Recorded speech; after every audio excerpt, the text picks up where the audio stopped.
Enquanto China e Rússia estavam conversando, outras coisas estavam acontecendo no mundo. E eu quero falar rapidamente, não é um vídeo longo, é um videozinho curto, porque hoje é sexta-feira, né? Ninguém quer grandes digressões espirituais ou econômicas ou geopolíticas numa sexta-feira. Quais eram essas duas coisas? Primeiro, a crise bancária continuava avançando. Hoje foi uma sexta-feira horrível para o mercado financeiro europeu. Deutsche Bank teve perdas pesadas. E aí, bom, esse é um problema grande. Deutsche Bank é um dos maiores bancos do mundo. E junto com o Commerzbank, um dos maiores da Alemanha. Ele quebra, ele coloca em colapso não só o sistema bancário alemão, como o sistema bancário europeu da zona do euro. A dimensão de uma coisa dessa seria catastrófica. Mas inevitável. Inevitável é aquilo que a gente já disse. Primeiro, bancos americanos médios, depois o Crédito Suíço, o sistema bancário suíço, ou o Deutsche Bank.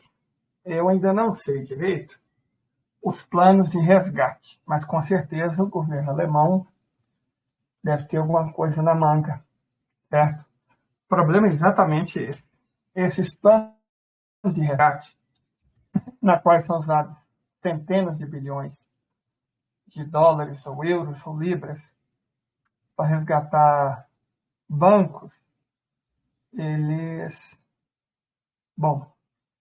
acabam custando muito dinheiro e aumentando ainda mais a dívida. Nós já falamos que o problema de fundo da economia ocidental, não vou falar da economia mundial, porque a economia do Irã, a economia da Rússia,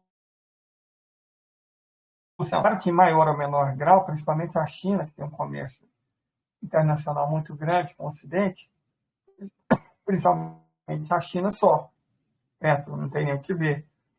Mas,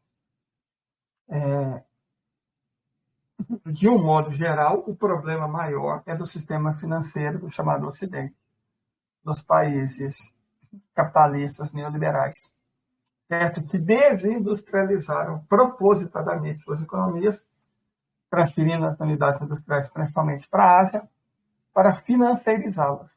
Não foi igual ao Brasil, que desindustrializou, nós já explicamos isso, com o Banco Central, através de taxas de lucro altíssimas, taxas de juros enormes, exorbitantes, imorais, indecentes, desincentivou o investimento industrial e carregou todo o capital brasileiro, o grande capital pelo menos, para o setor financeiro.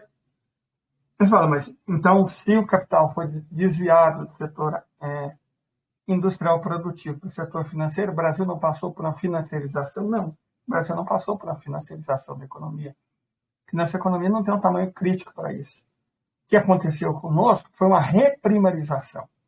Não é que o Brasil passe de economia industrial para economia financeira, como aconteceu na Europa, nos Estados Unidos. Não.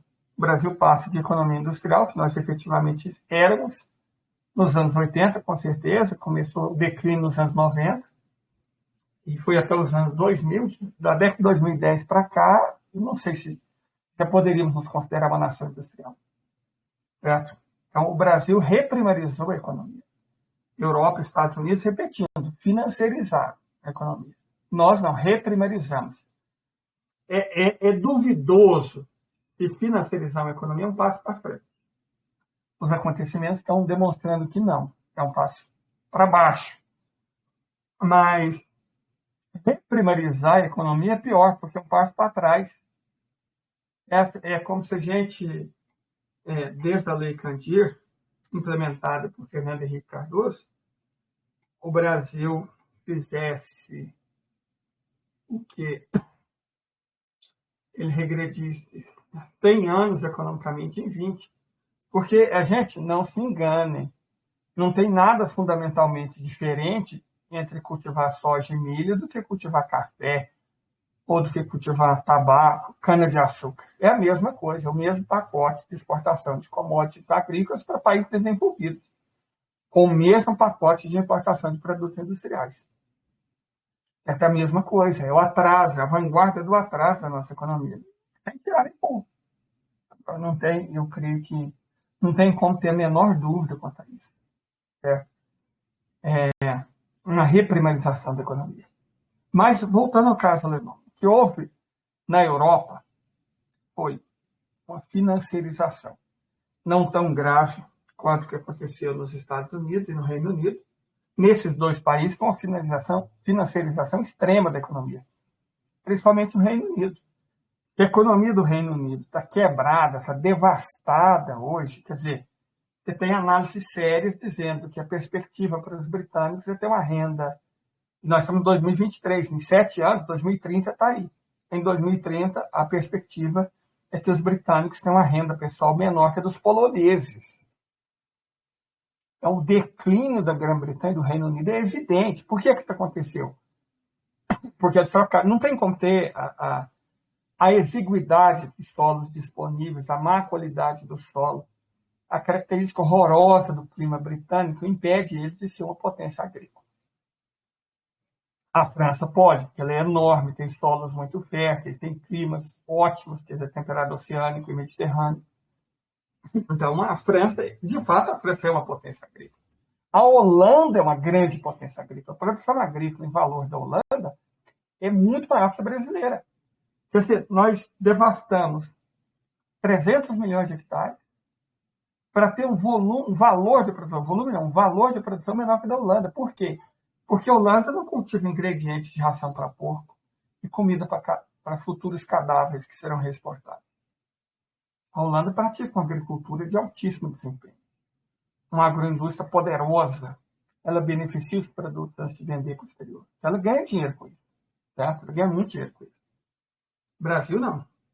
Brasil, a estratégia do agronegócio brasileiro é desmatar, entupir de agrotóxico e adubo e produzir ingredientes para ração ou alimento para futuros cadáveres de animais. Certo? O princípio da nossa agricultura é esse. A gente, reitero, reprimariza a economia. O setor financeiro aqui foi somente para promover duas coisas: a desindustrialização e a enorme concentração de renda que caracteriza o nosso país.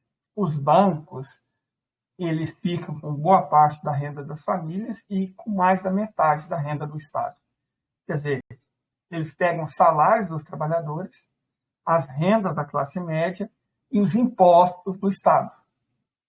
Certo? É isso que os bancos fazem. Então, os bancos são o setor parasitário da economia brasileira. Mas ainda assim, reitero, o Brasil não financiarizou a economia. O Brasil reprimarizou. Porque os bancos roubam de todos.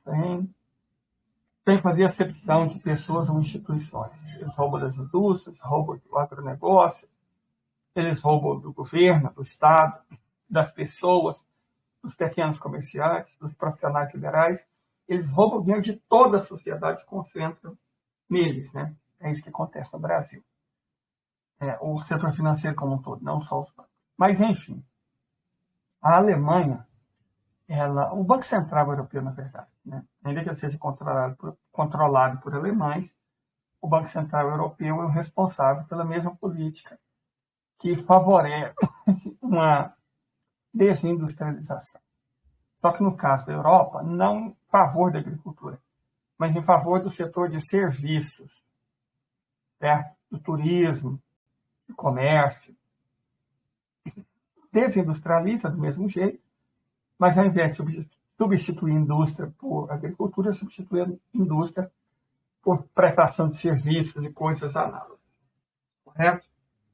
Só que quando existe uma dissociação entre riqueza e emissão de moeda, existe também um problema que não vai ser solucionado sem que essa dissociação deixe de existir. O Japão quase conseguiu fazer isso quando, logo após a crise que ele teve no início da década de 1990, conseguiu fazer com que os ativos imobiliários, por exemplo, subissem pouco. Isso manteve uma certa sincronia entre o valor real da economia japonesa e o valor expresso em crescimento bancário. Só que, recentemente, essa sincronia foi perdida, porque houve uma grande valorização imobiliária. Isso é ruim. Sempre que você tem uma grande valorização imobiliária, na prática, se ela não for acompanhada por um vigoroso crescimento econômico, e tudo que o Japão não teve foi um vigoroso crescimento econômico, isso vai resultar em aumento enorme do passivo e do débito. O que aconteceu na Alemanha, o que está acontecendo em todo o Ocidente é exatamente isso. A dívida cresce monstruosamente, o valor dos ativos cai e os passivos aumentam.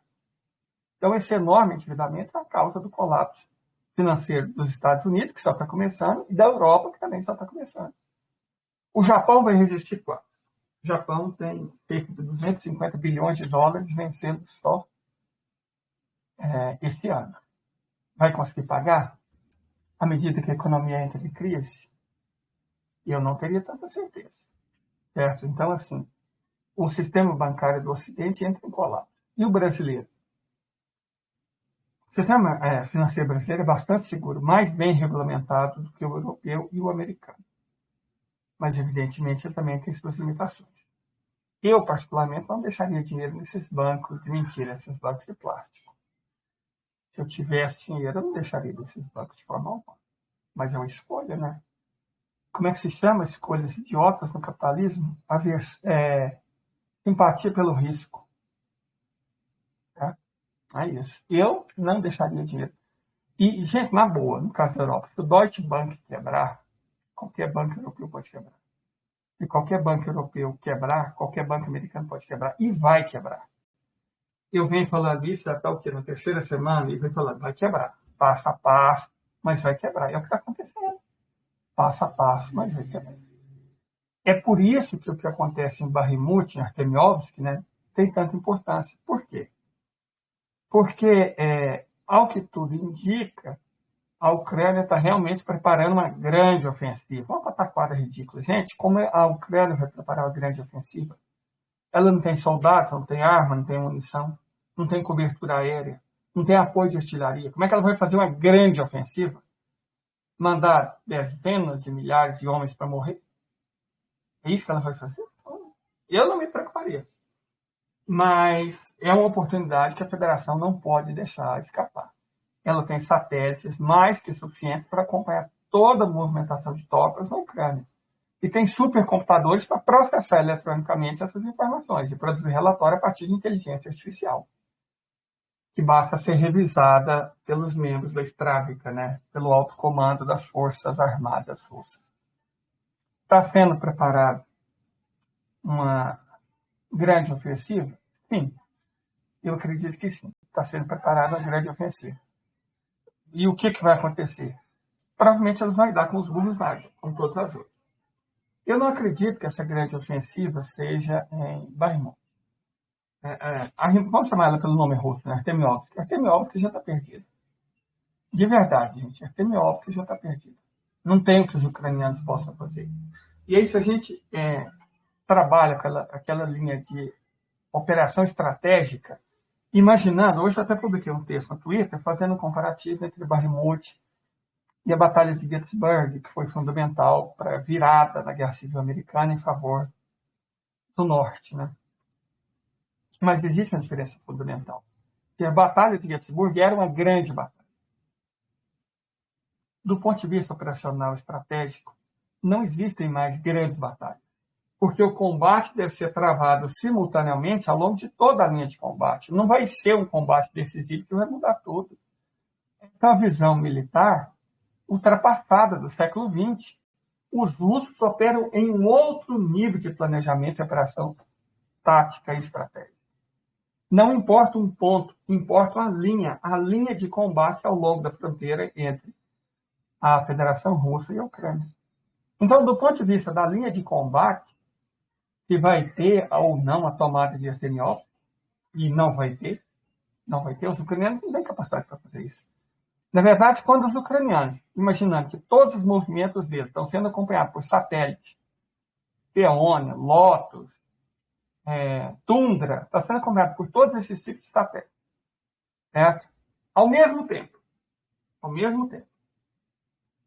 E essas imagens, esse acompanhamento, está sendo verificado por radar e processado por inteligência artificial, pelo supercomputador da Stravika, do alto comando das forças russas.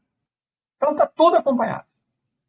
Os satélites têm capacidade de detectar qualquer coisa do tamanho de um pombo que seja quente, quando sai para onde vai, quando chega, qual que é o destino, eles acompanham tudo, eles estão sabendo de tudo. Então, imaginar que a OTAN vai pegar de surpresa é uma bobagem. E, evidentemente, os russos estão se preparando. Eles, com certeza, já têm uma ideia de onde os ucranianos provavelmente atacarão.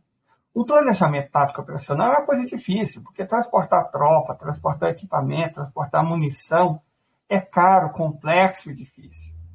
Você tem que fazer isso na encolha, na moita, sem ser percebido, para não ser atacado. Os ucranianos têm essa capacidade? Não. Perderam essa capacidade, por causa das enormes baixas que eles já tiveram. Mas a Rússia mantém essa capacidade. Então, a batalha final por Artemiovsk, ela não vai ser tão dramática. Dramática vai ser aonde, provavelmente, os ucranianos tentarem atacar de surpresa e a resposta russa também de surpresa. Se eu fosse os russos, eu deixava armas que conseguem circular em alta velocidade, como mísseis hipersônicos, em prontidão. Quando os ucranianos atacassem um ponto qualquer, eu duvido que eles vão atacar Artemiovsk, eles vão escolher uma outra cidade, ou próximo, um pouco mais distante, mas eles vão escolher outra cidade, para tentar pegar os russos de surpresa. Olha, não tem surpresa que resiste a 5, 6, 10 vezes a velocidade do som. Quem tem mísseis hipersônicos, na prática, não é pego de surpresa. Digamos que vai lá 15, 20, 25, estou falando, tem 35 mil ucres para atacar uma cidade qualquer que os russos supostamente não esperam. Gente, vocês se surpreenderiam com a quantidade de espaço que é necessário para pôr 35 mil soldados.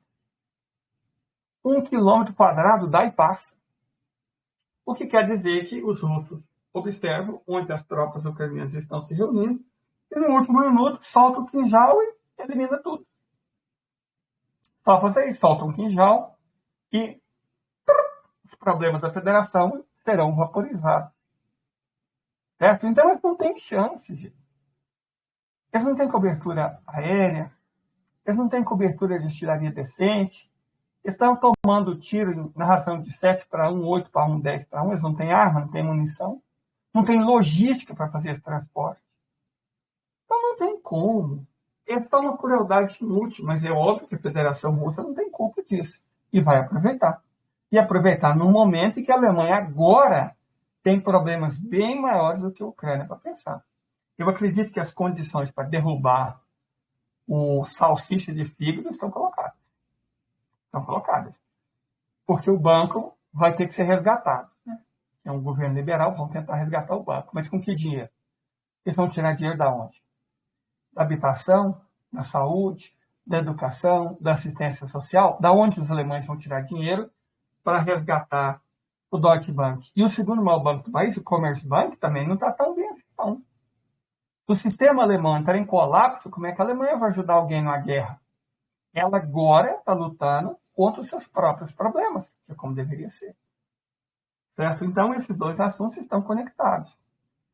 À medida que o sistema bancário vai entrando em ruína, a economia acompanha, e um país em ruína não tem como fazer a guerra. E à medida que os russos vão avançando na Ucrânia de maneira inexpugnável, eles vão consumindo armas, munições, soldados e recursos do Ocidente.